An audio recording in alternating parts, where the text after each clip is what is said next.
Sahabat Radio Pelita Kasih yang dikasihi Tuhan Yesus, selamat pagi, salam sejahtera bagi Bapak, Ibu, Saudara-saudari sekalian. Selamat berjumpa kembali dengan pelayanan Renungan Harian Salom. Bagi Bapak, Ibu, Saudara-saudari yang berada di rumah maupun yang dalam perjalanan menuju tempat bekerja, Tuhan Yesus memberkati kita sekalian. Saya Sintua Nyonya Raja Gugu Esther Borulumban Gaul dengan sukacita akan melayani Bapak, Ibu, Saudara-saudari sekalian sebagai pelayan pendamping pembawa renungan. Renungan di pagi hari ini dibawakan oleh Sintua Binsar Siregar dari HKBP Kernolong, Resort Jakarta. Baiklah, kita awali ibadah pagi ini dengan doa yang dibawakan oleh pembawa renungan.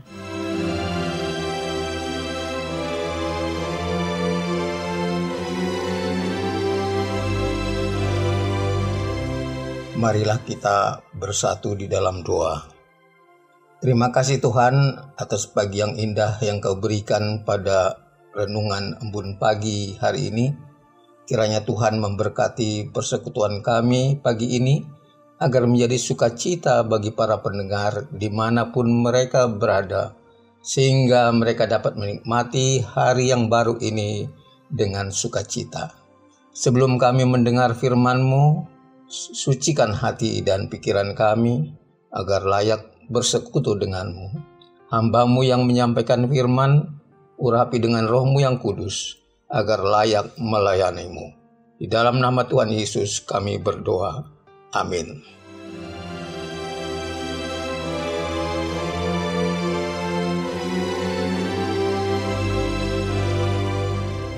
Bapak, Ibu, Saudara-saudari yang dikasihi Tuhan Yesus Kristus, yang mendengarkan siaran Radio Pelita Kasih di pagi hari ini, renungan bagi kita di pagi hari ini tertulis dalam kitab 1 Korintus 12 ayat 12 sampai 26. 1 Korintus 12 ayat 12 sampai 26. Demikianlah firman Tuhan.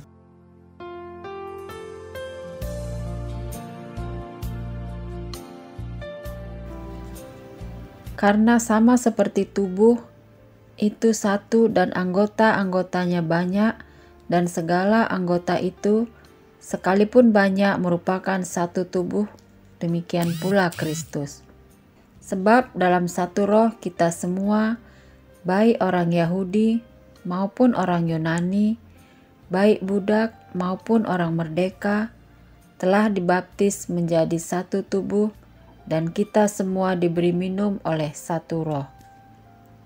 Karena tubuh juga tidak terdiri dari satu anggota, tetapi atas banyak anggota. Andai kata kaki berkata, "Karena aku bukan tangan, aku tidak termasuk tubuh." Jadi benarkah ia tidak termasuk tubuh? Dan andai kata telinga berkata, "Karena aku bukan mata, aku tidak termasuk tubuh." Jadi benarkah ia tidak termasuk tubuh? Andai kata tubuh seluruhnya adalah mata, di manakah pendengaran? Andai kata seluruhnya adalah telinga, di manakah penciuman? Tetapi Allah telah memberikan kepada anggota masing-masing secara khusus suatu tempat pada tubuh, seperti yang dikehendakinya. Andai kata semuanya adalah satu anggota, di manakah tubuh? Memang ada banyak anggota, tetapi hanya satu tubuh. Jadi mata tidak dapat berkata kepada tangan, "Aku tidak membutuhkan engkau." Dan kepala tidak dapat berkata kepada kaki, "Aku tidak membutuhkan engkau." Malahan justru anggota-anggota tubuh yang nampaknya paling lemah yang paling dibutuhkan. Dan kepada anggota-anggota tubuh yang menurut pemandangan kita kurang terhormat, kita berikan penghormatan khusus. dan terhadap anggota-anggota kita yang tidak elok, kita berikan perhatian khusus. Hal itu tidak dibutuhkan oleh anggota-anggota kita yang elok. Allah telah menyusun tubuh kita begitu rupa, sehingga kepada anggota-anggota yang tidak mulia diberikan penghormatan khusus, supaya jangan terjadi perpecahan dalam tubuh, tetapi supaya anggota-anggota yang berbeda itu saling memperhatikan. Karena itu, jika satu anggota menderita, semua anggota turut menderita. Jika satu anggota dihormati, semua anggota turut bersukacita. Demikianlah firman Tuhan untuk pagi hari ini, dan sebagai ayat pembimbing bagi kita adalah ayat 25. Supaya jangan terjadi perpecahan dalam tubuh, tetapi supaya anggota-anggota yang berbeda itu saling memperhatikan.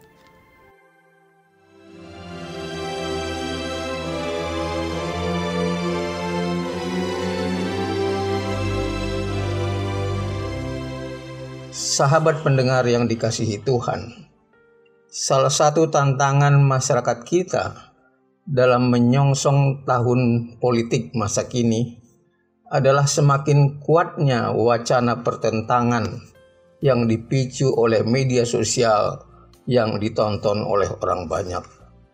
Kondisi ini memberi pengaruh yang luas terhadap opini masyarakat, sehingga menimbulkan berbagai dampak seperti keraguan, kebingungan, dan kerancuan berpikir dalam merespons situasi yang terjadi sehari-hari. Tidak jarang warga masyarakat merasa diri tertekan karena sulit mencerna pandangan ekstrim yang saling bertentangan dari para pemimpin, sehingga mereka rentan terhadap kehilangan kepercayaan diri, siapa yang dianggap layak untuk menjadi panutan, dan mereka juga mudah terjebak dalam keraguan dalam mengambil keputusan. Apa yang harus dilakukan? Nats pembimbing hari ini mengajak kita untuk memahami betapa pentingnya kesatuan dan persatuan yang diibaratkan sebagai tubuh, di mana Kristus adalah kepala gereja dan jemaat adalah menjadi bagian atau anggota dari tubuh yang satu. Nats pembimbing pada hari ini menekankan ada dua hal. Itu yang pertama, agar anggota menghindari perpecahan dalam tubuh.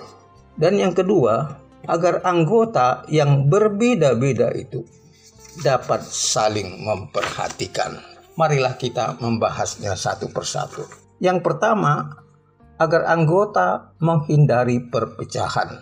Sahabat pendengar, tubuh manusia diciptakan Allah sebagai satu kesatuan fungsional atau suatu kesatuan sistem yang terpadu. Setiap bagian dari tubuh manusia itu saling terhubung satu sama lain secara harmonis dan tidak ada satu bagian pun yang terlepas dari yang lain. Karena itu, gangguan pada salah satu organ agar berdampak pada tubuh secara keseluruhan.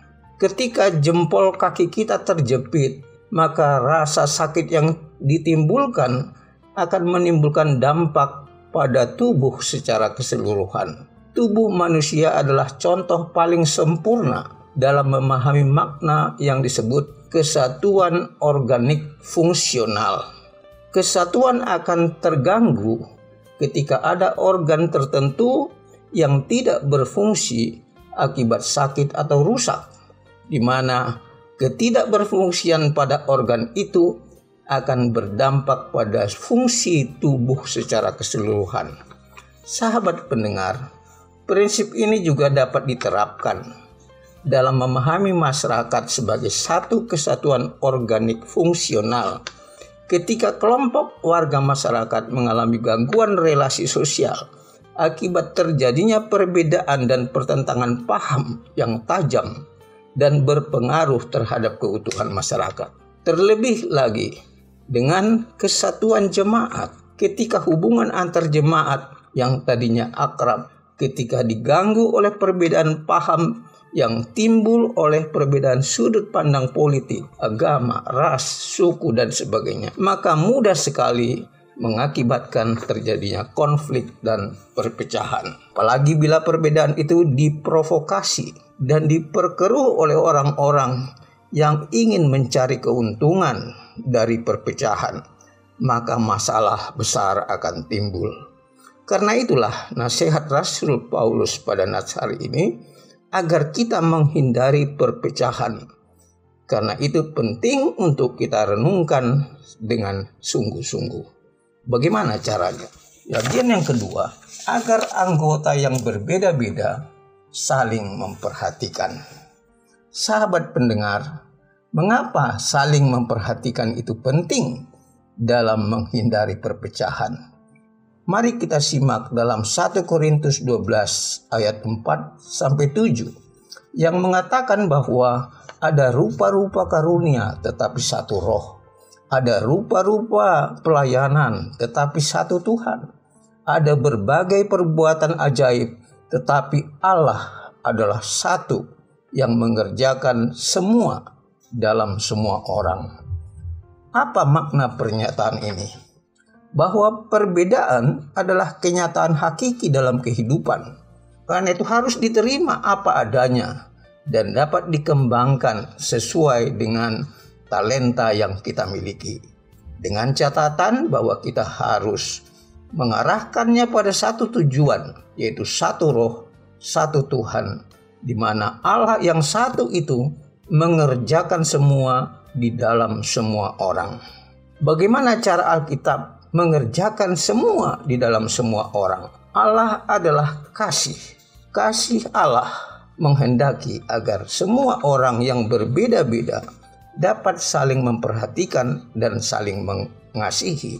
Dalam 1 Korintus 13 dikatakan bahwa kasih itu sabar, murah hati, tidak cemburu, tidak memegahkan diri, tidak sombong, tidak mencari keuntungan diri sendiri, tidak bersukacita karena ketidakadilan, tetapi bersukacita karena kebenaran. Bagi orang yang tidak memiliki kasih, orang-orang yang berbeda secara tajam dapat dianggap dan dilihat sebagai ancaman, dan karena itu harus dilawan. Sebaliknya, orang yang memiliki kasih akan mampu melihat perbedaan itu apa adanya.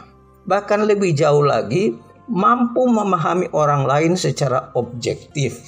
Apa kelebihan dan kekurangannya, apa kebutuhan dan pergumulannya, dan dapat saling mengerti, saling menerima, dan saling peduli terhadap masalah bersama.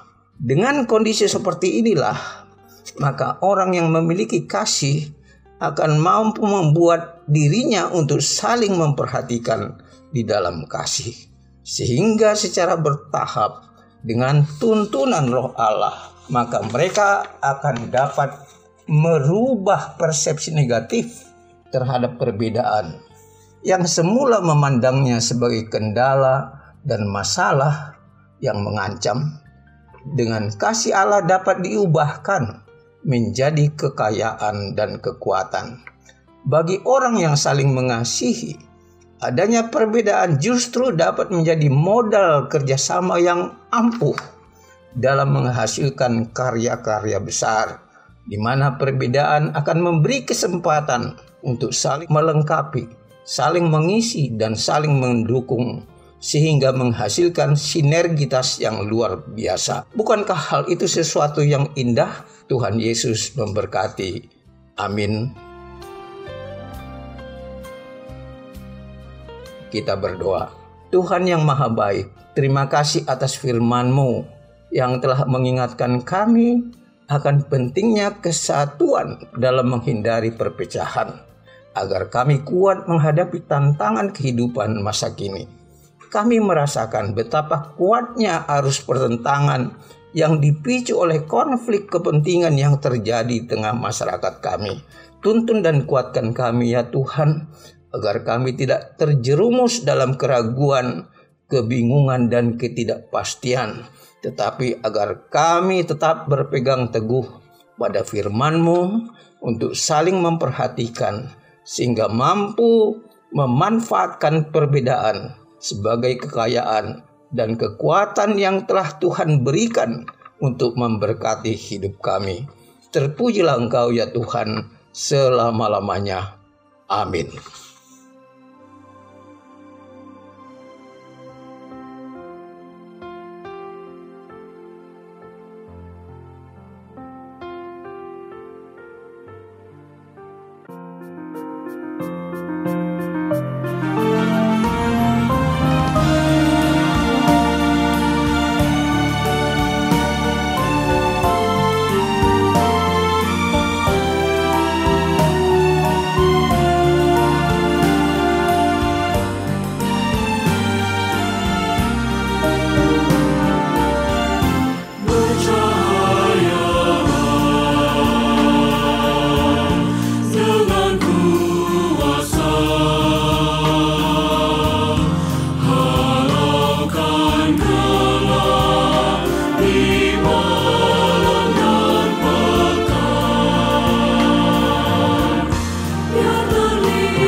Sahabat Radio Pelita Kasih yang dikasihi Tuhan Yesus, marilah kita mendengarkan beberapa informasi berikut ini.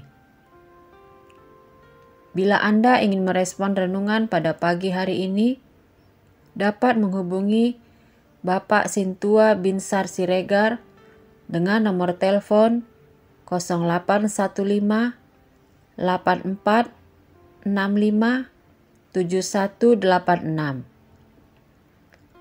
Renungan Harian Salom ditulis oleh para hamba Tuhan dari berbagai gereja, terbit per 2 bulan, untuk sementara pendistribusian secara online. HKBP Kernolong memiliki ruangan serbaguna. Bagi yang membutuhkan, dapat menghubungi Ibu Sunurat dengan nomor telepon 021 390 9785 atau Ibu Sintua Nyonya Lumban Raja dengan nomor telepon 0821 1470 7797. Jam ibadah dan gembala. Ibadah dilaksanakan 3 kali, yaitu jam 7 WIB ibadah berbahasa Indonesia, jam 9.30 WIB ibadah berbahasa Batak sekaligus live streaming, jam 17 WIB ibadah berbahasa Indonesia tanpa live streaming. Digembalakan oleh Pendeta Robert Sontar Pandiangan MTH, Pendeta Sahat Parulia Nababan STH, dan Bibelfro Juliani Borutarihoran. Bagi Anda yang ingin didoakan dapat menghubungi Inang Sintua Nyonya Tampu Bolon, Hot Matiur Boru Manurung dengan nomor telepon 0812 9087 563. Segenap pengurus Renungan Harian Salom menyampaikan salam kasih kepada seluruh pendengar setia dan pendukung acara ini, kepada jemaat Tuhan interdenominasi dan seluruh jemaat HKBP dimanapun berada. Kiranya Tuhan Yesus senantiasa memberkati kita semua. Horas.